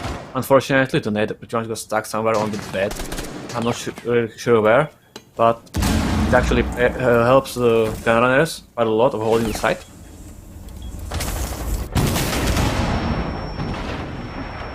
Unfortunately, also failed impact check. goes the It didn't really help them the impact much. checking, but it didn't help them. The wall is open with 2 big holes, but it didn't help DTG much too, because they didn't know where Chapik was hiding, and he got the first pick there, and he's still there on the floor in a cheeky spot, and unless they drone him out, I don't think they will find him. But Tomikov proves me wrong. He finds the head of his and gets the first pick, but Tachanka is going on fire, literally. He is just firing up the fire everywhere and trying to delay as much as he can. But the problem is that Tomikov is already planting. It's 3v2 with smoke and Tachanka on the board.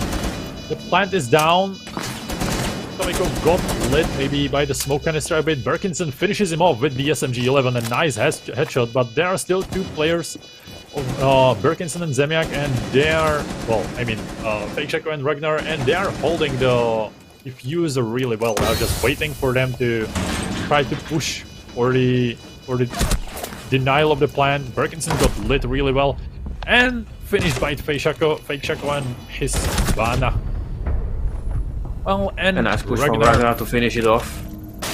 Yeah, Yeah, they just played it correctly. So the So, first the half fire is actually- behind us. Yeah, I don't know if you actually noticed, the fire actually dropped towards the classroom through the hole in the floor. Yeah, it was unfortunate for him. Yep. So actually, we are even on the split. So let's see what direct targets are gonna bring us. We actually saw them in the last playday. They actually played Frost in the strategy as well. So let's see how they adapted. Yeah, right now we can see that they are going for the kids and dorms take, and they might have tried to bait the Gunrunners to think that they are going basement with the kite pick, and 6 picked it for the mute. Both are viable for this site, I think, because yeah, both are viable, and it's going to be interesting to see how they set up the site. We see Maestro and his evil eyes on the floor. Well, not on the floor, but on the board for now. Arune might be also a nice thing to slow the enemy down, and we will see what else they will do. Yeah, we can see actually a nice extension towards Trophy, but at the same time, Ford is right now reinforcing the meeting wall, so it might see some roam under the site. There is also another way they can do it. Like it looks like Brawl will be playing there, but you can also easily hold this just from above through the hedge, because the only way you can deal with the mute jammer now is if you impact it from below, and you need to walk in through the doorway to the meeting, and so it's kind of easy to pick someone off there.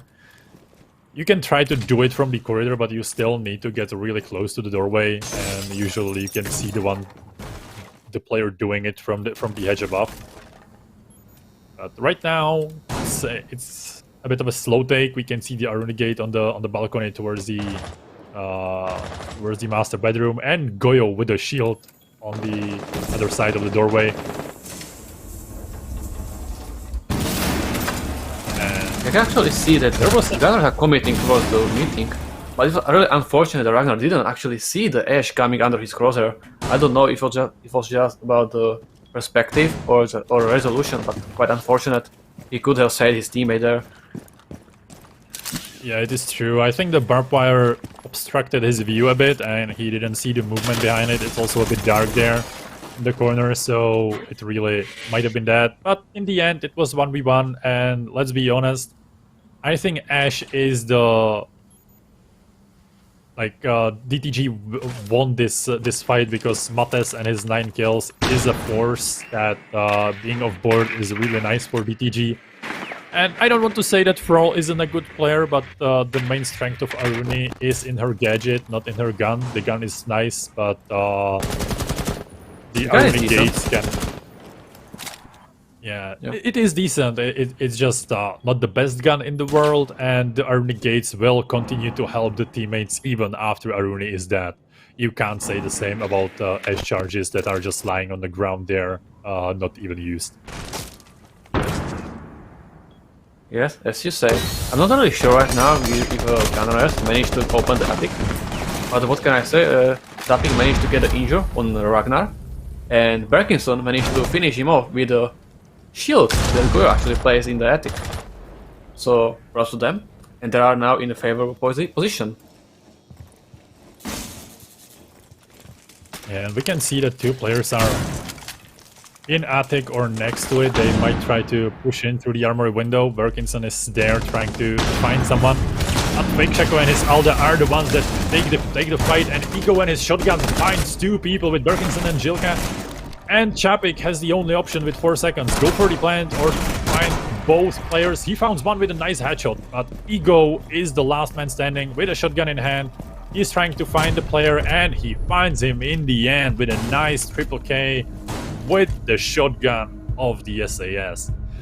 It was a really nice swift play from him. I love the aggression he placed in there because that won them the round basically. They needed the aggressiveness in that moment, and he brought it with his teammates really nicely. Yeah, Ego played it really well. He knew that the time was ticking in. There was like 15 seconds left, and there was still 1 player outside the armory window. So pretty much he had the favorable position. He had the shotgun on the close. There was no way he would lose the fight, and then he swings to another play in the attic. But all of a sudden, I was like confused. But Zapik managed to get a triple kill or double kill, I'm not really sure, on his own, and pretty much almost got the round for his team. But it was quite unfortunate. Ego managed to find him in the end. But I'm gonna be honest with you, I was like, Ego, where are you looking, please, man? Found the last player. Yeah, well, to be fair, Chapik wasn't planting on a default spot or a common spot. Like, you don't usually plant that deep in the room, because it's kind of hard to get there. Usually you plant around the bomb near the rotation or next to the doorway or something like that. So I was just hoping that he will find him, and he did in the end. Right now, DTG is going for the basement again. So we will see how they will play it, but we can see that they want to play meeting open, which is interesting. So Ego with the shotgun and SMG11 will be probably playing on top, or maybe he's just placing the Mew Jammers for his teammates there. And let's see how they play this one, because it's really interesting to see this extension. It's not something you see every day. I'm not sure if they drawn Tommy off. Yeah, they drawn him out. There was a drone literally behind him, and Mate was alright with the pre-fire on him. So there goes the roam clear from the Gunrunners. Yeah, this was a bit unfortunate for Tomikov, I think. I think he should have picked a bit better position. He was really aggressively extended in front and not even behind cover. He just get a pre-fire and get a kill. Mates just got lit just a tiny bit, just something about 20 HP. So that is not much in the end, and yeah, I'm pretty much on your side on this. I'm pretty much on your side with this one. It was like, I would say, waste from Tommy, because like you're in the middle of the hallway and pretty much behind you is a drone hole, and most of the teams, they are just prepping their drones there on the spot and when they are checking it. So unfortunate. And the other thing is, Mates usually plays in the same spot, like not in the same, he plays behind the generator there, or behind the small metal box that's in the corner, just tucked in there with his legs broken away. But yeah, so he knows that someone might be playing there. He expected someone there and just went for it, even though if there was a drone or not, he just pre-fires the corner and gets the kill.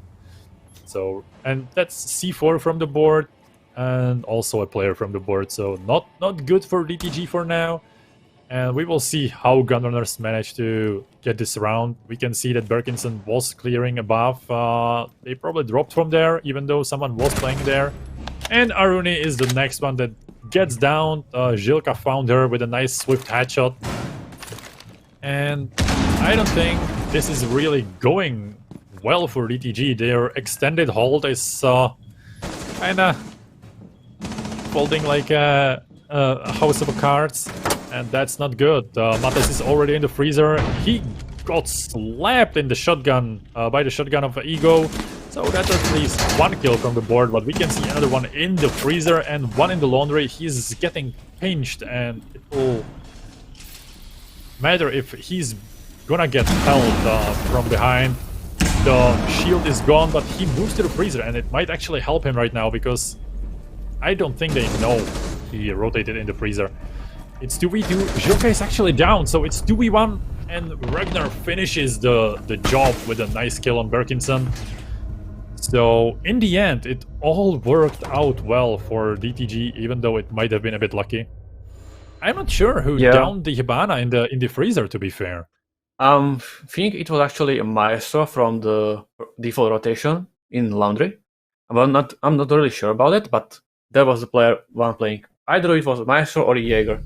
But we saw a really nice swing from the mute, only when Ego actually managed to hold the freezer and pretty much play really patiently and correctly. So props to him. Yeah, Ego is just on fire with the shotgun right now. I think if he would spawn pick with the shotgun, he would get the kill too. So yeah, he tried to pull off a cap can right now, but he went for a 6-pick just to make it nice and bring the shotgun again. They need it for the rotations and also for some reconstruction of the floors, hatches, and anything that might stand in the way. Dark Tigers are showing us that their defense is pretty solid, even though it might be a bit lucky, and sometimes not DTG, but the Gunrunners just are on the back foot in some situations. Even though they do everything right, it just doesn't work for them right now. It might still click. It's 5-3, so still many opportunities to actually bring this match to their side even, or at least to a draw. Yeah, as you say, not much to... I can't really argue with you about anything you said. Everything you said was correct. And right now, we will see just what Gunrunners are gonna do with this setup that Dark Tigers get prepped for them. It looks like it's going to be actually mating push. I'm not really sure if they are gonna take kits, but from the looks of it, they might just execute on the stage. What do you think? Yeah, it might be interesting. It also depends if someone is really playing a buff or if it's just a fake hold with the mute. They can do it, or yeah, there is actually Ragnar on the hatch, which might not be really good for Gunrunners, because if they open the meeting wall and like kinda get rid of the gadgets there or the utility, it might bite them in the back really bad, because Ragnar is holding it through the hatch. And he waits exactly for this, as we can see right now with the pre-fire there. And he has a nice spot there, and unless they flush him out of there, it's going to be really hard. Right now we can see that the Thermite is going for the wall above, so they might try to go for the push even there. And there is also Ego with the shotgun below. There is a Claymore in his way though, so it might be still interesting to see, because all 10 players right now are packed on one corner basically of the map. There was a first kill of Tomikov. He's getting burned and killed, so there is a bit of a refrag, and Ragnar goes down too. There is Ego who got killed too, or not killed but lit a lot. And I think the Capitão Zilka is doing the work right now really well. It helped them flush the players above. The diffuser got dropped though, and it is a buff, which is unfortunate for Gunrunners. It's a little mistake that might not work for them. There goes the Maestro though, and also Mates with the headshot on the Ego, who wasn't fast enough with the shotgun this time. Yeah, that was a really nice play with the Nomad air jab on the John Hill for the player there, and Mates managed to get a last double kill in the end. Really nice shots from him. Yeah, it was two aggressive players against each other, and unfortunately for Ego, he was the one that draws slower. So yeah, still nice round from both teams. I think it was nice to see the action on one part of the map. There was actually no one like roaming somewhere crazy far from the side. It was just above hall. Not even the kitchen was held in some extents. It was just meeting basically, like it would be a secure area.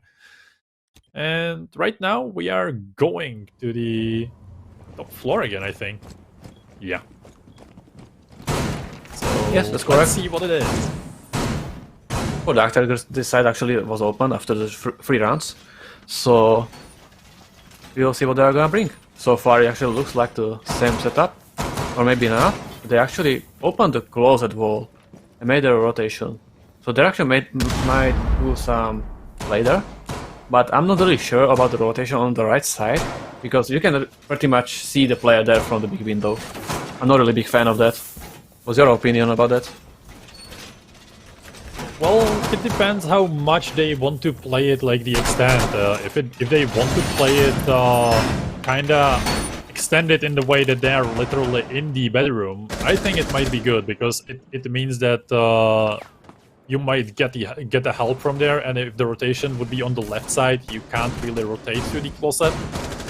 This way you can actually get there and without being shot from the balcony rappel. So let's see how it works for them. Right now Ego is playing there, and I think the reason why they opened the right side is that he can reinforce it more easily without being shot at so hard as on the left side. No, that's the problem actually. From big window, you are easy target. You can actually saw right through the rotation. Towards you mean this? Oh, yeah, that's true.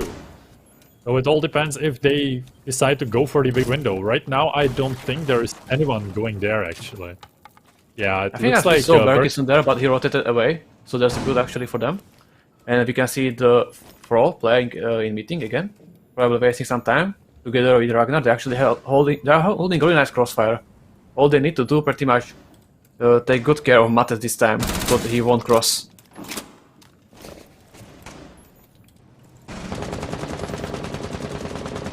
Yeah, Mates is right on fire this game with his 13 kills. We can see why he is on the Ash and the R4.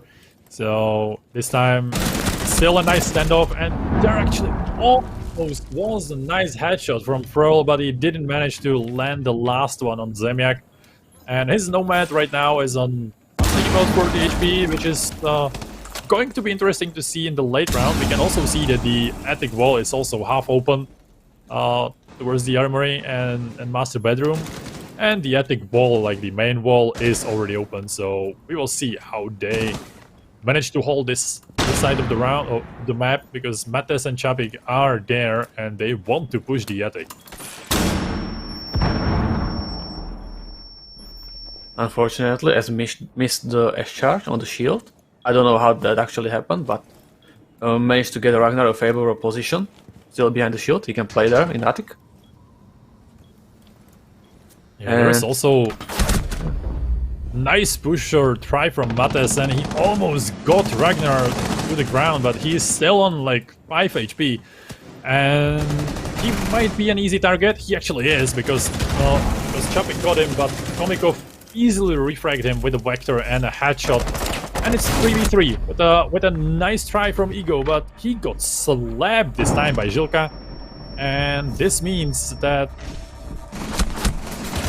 Gunrunners actually had a nice try, but to be fair, the time was against them and the diffuser was dropped in attic, and that's what counts. When you can't kill them all or plant, you just lose the round. as the attacker. Yeah, that's and unfortunate. That's what The happened. time didn't manage. They just pretty much ran out of time. It was unfortunate.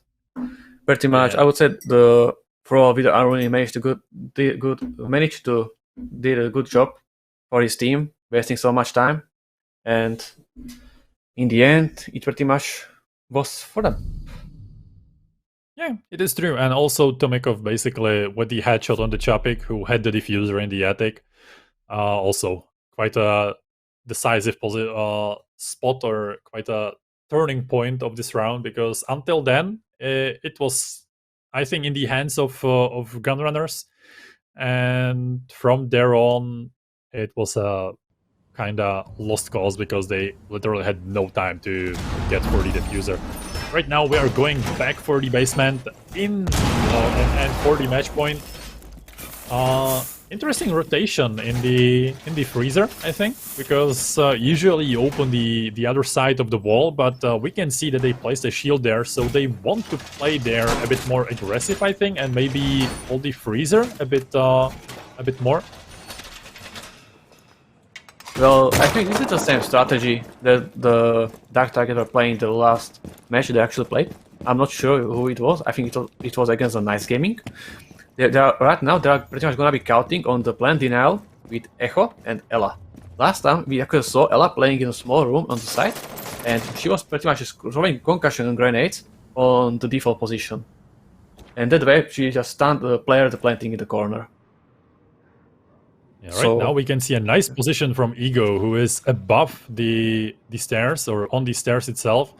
And I don't think... Oh, Mates actually has thrown him out, so that's unfortunate for him, because now he doesn't have an easy position or easy rotate out of there. And it will all depend on how well they manage to flash him out. I will be really surprised if Ego survives this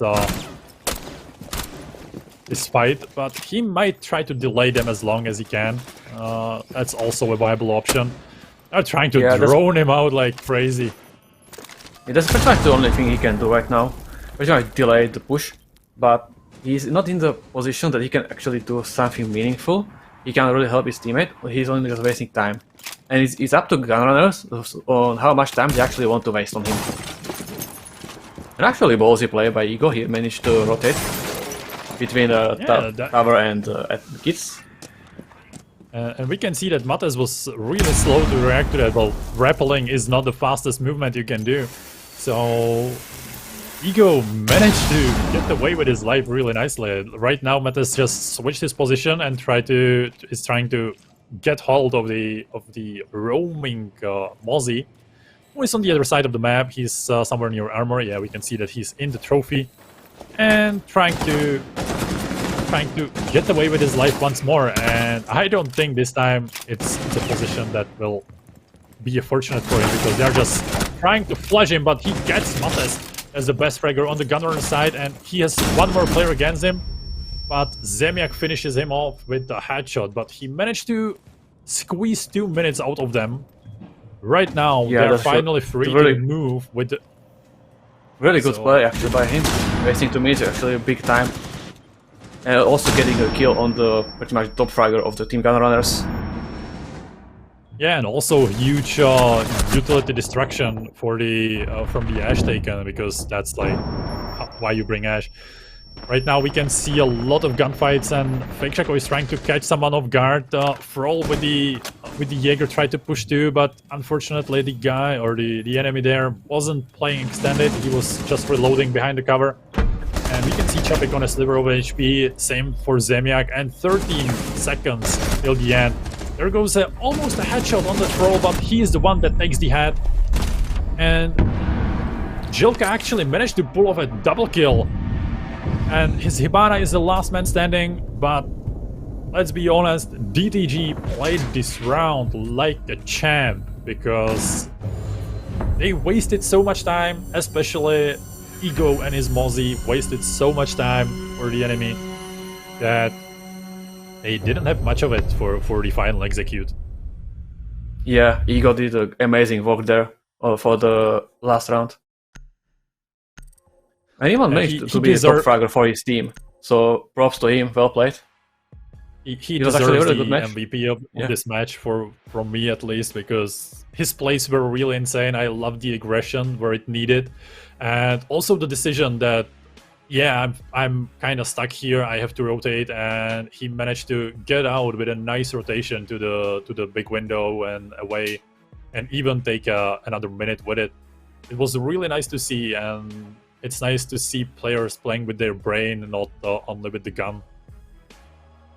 Well, yeah, that was a really ballsy play. Actually, I expected someone to be actually there for waiting for him, so with on the windows, so they could actually kill him like faster. But no, it was all empty. It looks like they pretty much depended on Mates, so he would catch him when he was gonna be flanking. But that didn't happen. He chose another road, and he managed to waste 2 minutes there.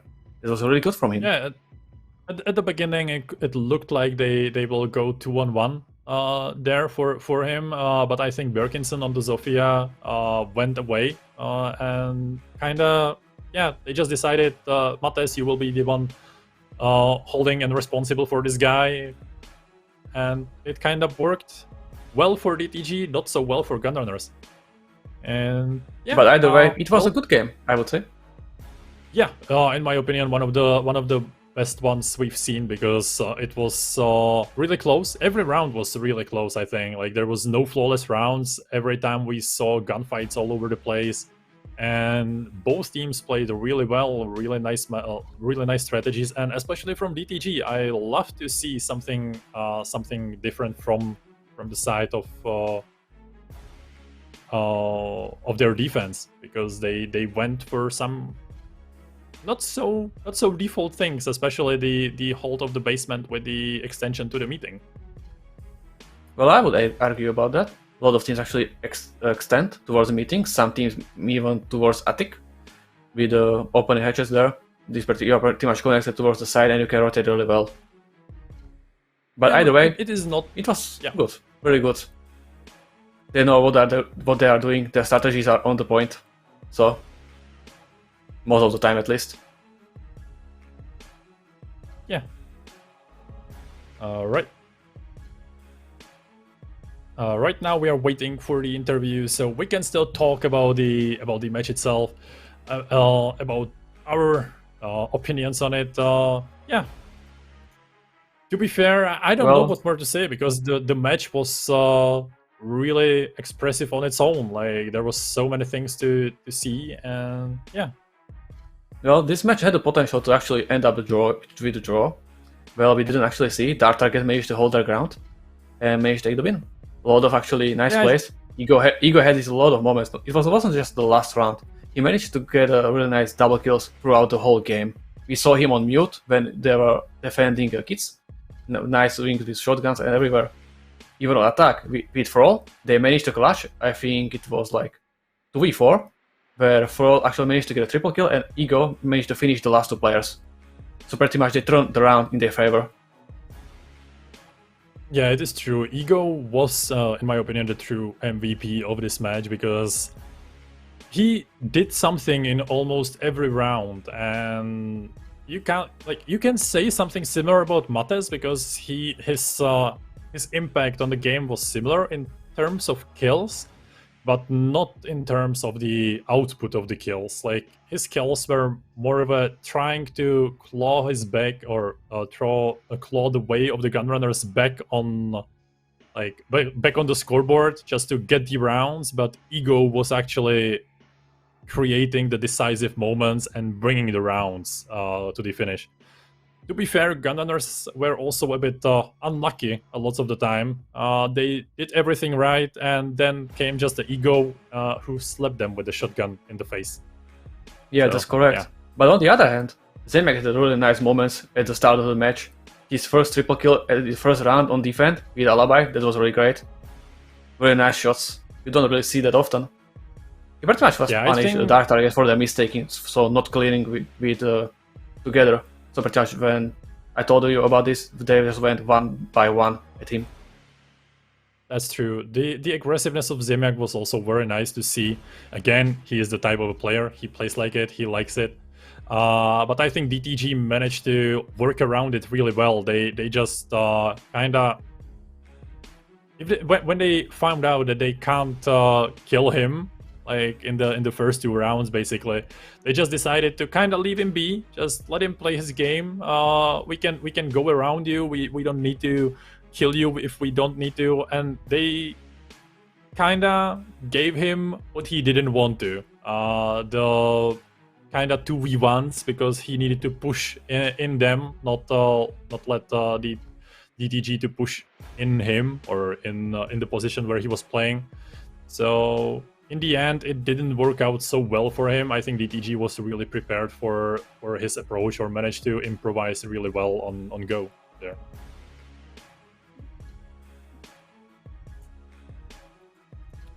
Okay, so we got a problem, technical difficulties with the interview, so unfortunately we will not hear anything from anyone from DTG, but other than that, it was still a beautiful match to see at the last match from today.